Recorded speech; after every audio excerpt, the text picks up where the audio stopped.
কলেজের teacher in charge principal নেই, উনি কিছু জানেন না?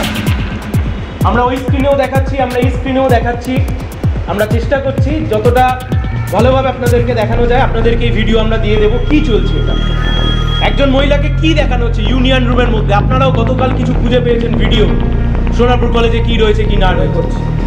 আমি আপনাদেরকে পরের যে ভিডিও, এই গাঁজা খাওয়ার অবাধ জায়গায় পরিণত হয়েছে সোনারপুর মহাবিদ্যালয়, এটা কি আপনারা দেখুন, আপনাদেরকে আমরা দেখাচ্ছি। দেখুন কলেজ ক্যাম্পাস, কলেজ চত্বর, শিক্ষাঙ্গন। সোনারপুর কলেজ বিতর্কে নতুন মোড়, একের পর এক ভিডিও সামনে আসছে আর তার সঙ্গে বেড়ে চলেছে উত্তেজনা। দক্ষিণ চব্বিশ পরগনা জেলা সিপিএম নেতৃত্ব সাংবাদিকদের সামনে তুলে ধরলেন একাধিক বিতর্কিত ভিডিও। একটি ভিডিওতে দেখা যায় কলেজ ইউনিয়ন রুমে এক ছাত্র প্রকাশ্যে অশ্লীল অঙ্গভঙ্গি করছে এক ছাত্রের উদ্দেশ্যে। সিপিএম এর অভিযুক্ত যুবক একজন তৃণমূল ঘনিষ্ঠ ছাত্র নেতা, আর ভুক্তভোগী ছাত্রী কলেজেরই পড়ুয়া। সঙ্গে আরো কয়েকটি ভিডিও।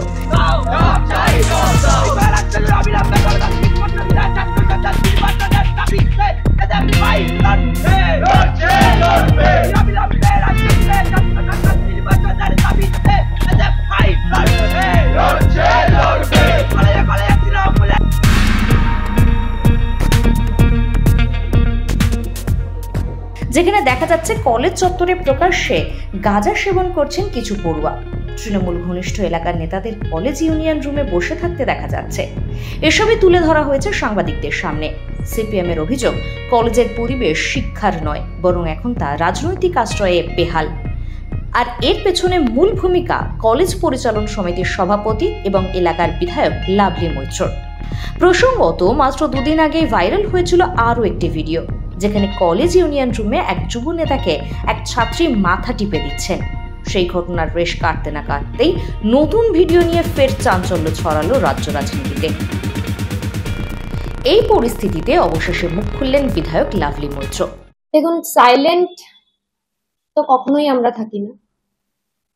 পাশাপাশি বলবো যে ওদের কাজ সকাল হলেই মিডিয়া ডেকে মিডিয়ার সামনে বসে পড়া, কারণ ওরা তো মানুষের সাথে থাকে না, মানুষের মধ্যে থাকে না।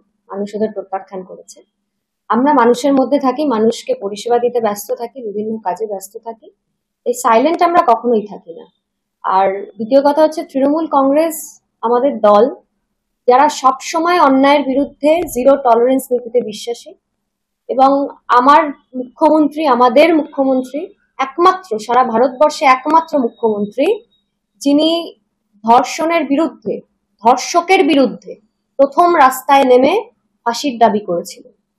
এবং শুধুমাত্র ধর্ষণ নয়, যে কোনো অন্যায়ের বিরুদ্ধে কিন্তু সব সময় আমাদের দল, আমাদের রাজ্য সরকার, আমাদের পুলিশ প্রশাসন তারা সঠিকভাবে ব্যবস্থা নেয় এবং দলের মতো করে যদি আমাদের দলীয় কোনো কর্মীর কোনো অন্যায় থাকে তার বিরুদ্ধেও কিন্তু ব্যবস্থা গ্রহণ করে।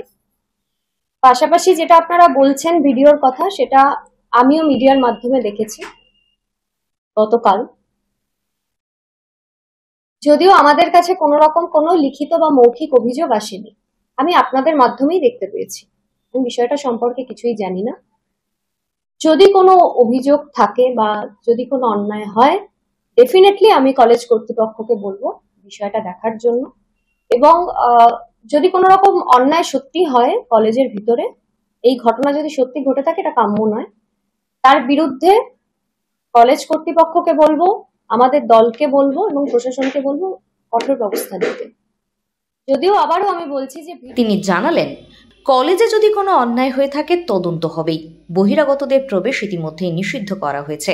তবে রাজন্না হালদার ও পাপিয়া হালদারের বক্তব্য নিয়ে প্রশ্ন উঠতেই লাভলির কটাক্ষ, ওদের কি বক্তব্য আমি জানি না।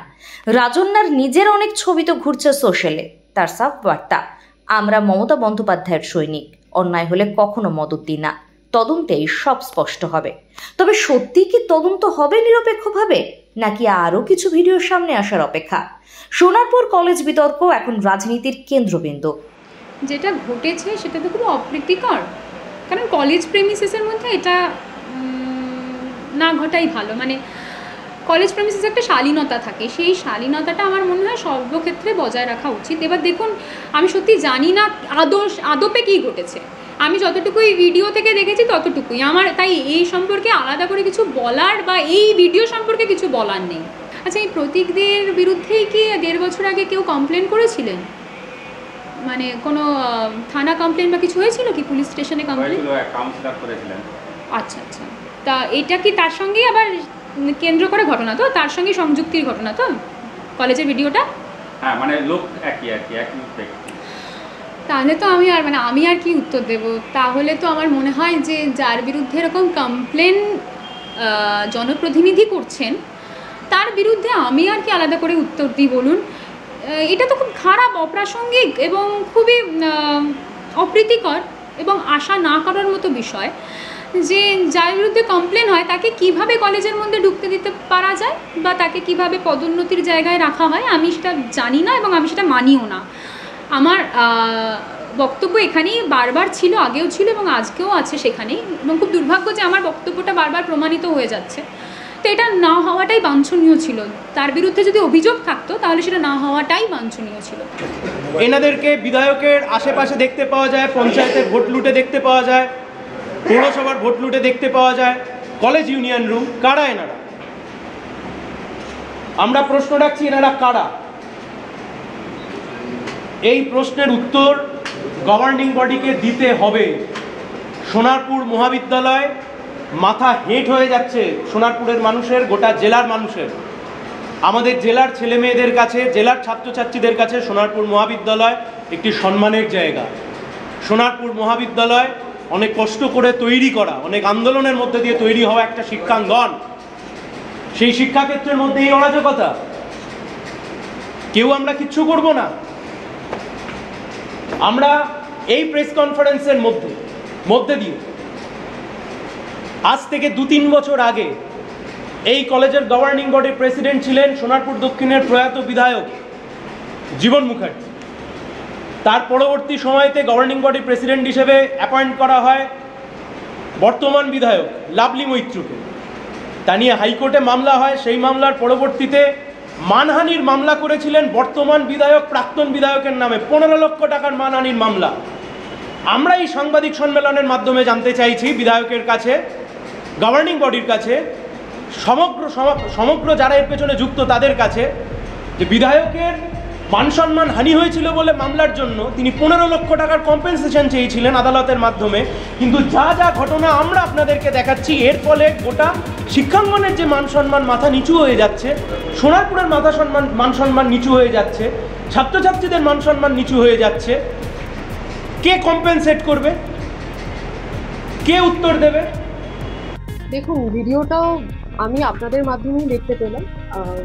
ভিডিওটা ভীষণ লজ্জাজনক একটা বিষয়। লজ্জাজনক বলছি তার কারণটা হচ্ছে যে আমি নিজে ওই কলেজের প্রাক্তন। তো আজকের দিনে দাঁড়িয়ে এই যে ঘটনাটা, আমি বলবো যে এটা একেবারে নতুন নয়, এটা কাম্য কিছুটা ছিল। তার কারণ আপনারা প্রত্যেকেই জানেন, আপনারা মিডিয়াটা কভার করেছিলেন। তো যে আমি এর আগেও ওর এগেনস্টে ওর কি কার্যকলাপ, আমাকে কিভাবে ফিজিক্যালি মেন্টালি হ্যারেস করা হয়েছিল সেই সমস্ত কিছু নিয়ে আমি জানিয়েছিলাম এর আগে, আপনারা কভার করেছিলেন। তো এইটা আমি বলবো কাম্য ছিল। তাকে যদি মানে তার যদি প্রমোশন করা হয় এই ঘটনাগুলো জানার পরে, তাকে যদি কোনোভাবে আরো বেশি দায়িত্ব দেওয়া হয়, ছাত্রদের দায়িত্ব দেওয়া হয় বা যে কোনো জায়গায়, আমি তো শুনলাম নাকি তাকে দক্ষিণ বিধানসভার একটা ছাত্র দায়িত্ব দেওয়া হয়েছে, কলেজেরও দায়িত্ব দেওয়া হয়েছে। আমি জানি না এই বিষয়গুলো সম্বন্ধে, আমি কখন দেওয়া হয়েছে, কেন দেওয়া হয়েছে, কে দিয়েছে, এই বিষয়গুলো সম্বন্ধে আমি একদমই জ্ঞাত নেই। কিন্তু যদি দায়িত্ব দেওয়া হয় তো সে তো এই কাজগুলো করবেই, সে তো করবে, আগে থেকে জানাই কথাটা কাম্য। Bureau report, Sonarpur update.